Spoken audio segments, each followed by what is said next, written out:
வணக்கம். ஜெயஸ் கிச்சனுக்கு உங்கள் அனைவரையும் அன்புடன் வரவேற்கிறேன். இன்றைக்கு நான் செய்ய போவது இனிப்பு குழிப்பணியாரம். வாங்க எப்படி செய்யலாம். இனிப்பு குழிப்பணியாரம் செய்கிறது எப்படின்னு உங்களுக்கு காமிக்கிறேன். அதுக்கு அளவு சொல்கிறேன். இப்போ இது வந்து பச்சரிசி ரா ரைஸு. இது இதில் ரெண்டு உலக்கு எடுத்துருக்கிறேன். நீங்கள் இல்லைனாலும் டம்ளரில் எடுக்கிறனால எடுத்துக்கோங்க. 2 எடுத்துக்கிட்டேன். அதுக்கப்புறம் இட்லி அரிசி, இந்த இட்லிக்கெலாம் போடுற அரிசி ஒரு அரை கப்பு, இந்த மாதிரி அரை கப்பு போட்டு ஒன்றா ஊற வச்சுக்கோங்க. அதுக்கப்புறம் 2 ஸ்பூன், இந்த ஸ்பூனில் 2 ஸ்பூன் வெந்தயம், 2 ஸ்பூன் உளுந்தம்பருப்பு, இது ரெண்டையும் ஒன்றா ஊற வச்சுக்கணும். இந்த நாளைக்கு பணியாரம் செய்ய போகிறோன்னா இன்றைக்கி நல்லா ஊற வச்சு அரைச்சி எடுத்துக்கணும். இந்த மாதிரி இந்த பாருங்கள், வெந்தயமும் உளுந்தையும் இப்படி ஊற வச்சுருக்கேன். இதை தனியாக ஊற வைக்கணும். இந்த அரிசியை தனியாக இப்போ ஊற வைக்கணும். இந்த அரிசியை தனியாக ஊற வச்சுக்கணும். இந்த மாதிரி நல்லா ஊறின பிறகு இதை முதல்ல கிரைண்டரில் போடணும். இதை அரைச்சி நல்லா உளுந்த மாவு மாதிரி பொங்கி வரும். அதுக்கப்புறம் இந்த அரிசி அதோடு சேர்த்து அரைச்சி எடுத்து வச்சுக்கோங்க. எடுத்ததுக்கப்புறம் நம்ம இதுக்கு வெல்லம் வேண்டியிருக்கு. 1/2 கிலோ வெல்லம் எடுத்துக்கோங்க. இதை நம்ம பாகு காய்ச்சி ஊற்றுவோம். அதை நான் அப்புறம் காமிக்கிறேன். முதல்ல இந்த அரிசியும் பருப்பையும் நான் சொன்ன மாதிரி எடுத்து நல்லா ஊற வச்சு அரைச்சி எடுத்துக்கோங்க. நான் அப்புறம் பாகு காய்ச்சி உங்களுக்கு ஊற்றி காமிக்கிறேன். இதை நல்லா புளிக்க வைக்கணும். முதல் நாளே இதை அரைச்சி சேர்த்து வச்சுக்கிட்டா தான் அடுத்த நாள் காலையில் நம்ம புளி பணியாரம் ஊற்ற முடியும். பார்த்து இப்போ இந்த இனிப்பு பணியாரத்துக்கு நம்ம மாவு அரைச்சி ரெடி ஆகிடுச்சு. நல்லா நைஸாக அரைச்சி எடுத்துக்கோங்க. இப்போ இந்த 1/2 கிலோ வெல்லம், இதை நம்ம பாகு வைக்கணும். இதை நீங்கள் இந்த மாதிரி கட்டியை உடைக்காமல் ஈஸியாக ஓவனில் 1 நிமிஷம் வச்சு பாருங்கள், காமிக்கிறேன். இப்போ பாருங்கள், இந்த வெள்ளை கட்டியை ஓவனில் 1 நிமிஷம் வச்சோன்னா இந்த மாதிரி உடச்சிக்கிட்டு இருக்காமல் ஈஸியாக இதாகும். இப்போ நமக்கு இந்த வெள்ளை பாகு வைக்க வசதியாக இருக்கும்.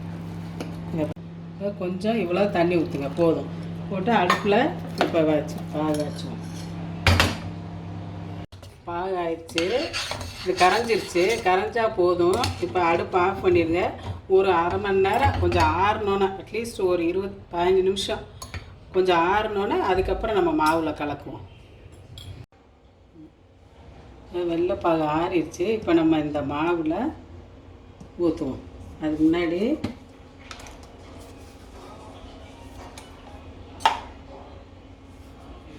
இவ்வளோ பேக்கிங் சோடா ஒரு பிஞ்சு, அப்புறம் தேவையான உப்பு இதில் போடணும்.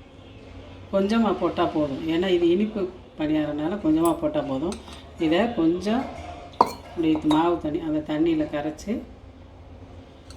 ஊற்றி கலக்கிடுங்க. முதல்ல நல்லா இந்த வெள்ளைப்பாகை இது கொஞ்சம் வடிதட்டி ஊற்றுனீங்கன்னா கொஞ்சம் மண் எதுவும் இருந்தாலும் சரியாயிடும். இப்படியே ஊற்றிடுங்க.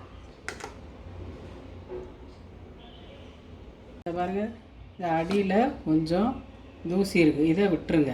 அதனால் வடிகட்டலைன்னா மேலாக்க தெளிவாக ஊற்றிட வேண்டியது. நல்லா இப்படி கலக்கிக்கங்க. உங்களுக்கு இனிப்பு சரி பார்த்துக்கங்க. பத்தலைன்னா கொஞ்சம் பாகு வச்சு ஊற்றிக்கோங்க. இதை வச்சு நல்லா கலக்கிட்டு மூடி வச்சுருங்க. நல்லா புளிக்கட்டும். நாளைக்கு காலையில் ஊற்றலாம். நாளைக்கு காலையில் இந்த பணியாரம் ஊற்றணுன்னா முதல் நாளே இந்த மாதிரி மாவு அரைச்சி இந்த பாகு கரைச்சி எல்லாம் ஊற்றி ரெடி பண்ணி வச்சுக்கோங்க. இந்த மாவு நல்லா புளிச்சிச்சுன்னா பணியாரம் நல்லா சாஃப்டாக இருக்கும்.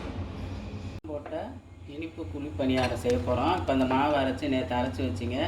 இதை இந்த அளவுக்கு மாவு இருக்க மாதிரி பார்த்துக்கோங்க. இப்போ அடுப்பில் கல் வச்சு எண்ணெய் ஊற்றுங்க.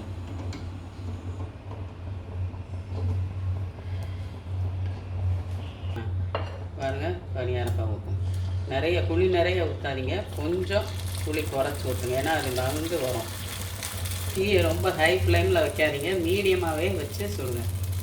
இதை திருப்புவோம் பணியாரத்தை. எப்படியே எல்லாத்தையும் திருப்பணும். இந்த கவர்ந்துட்டு இந்த பக்கம்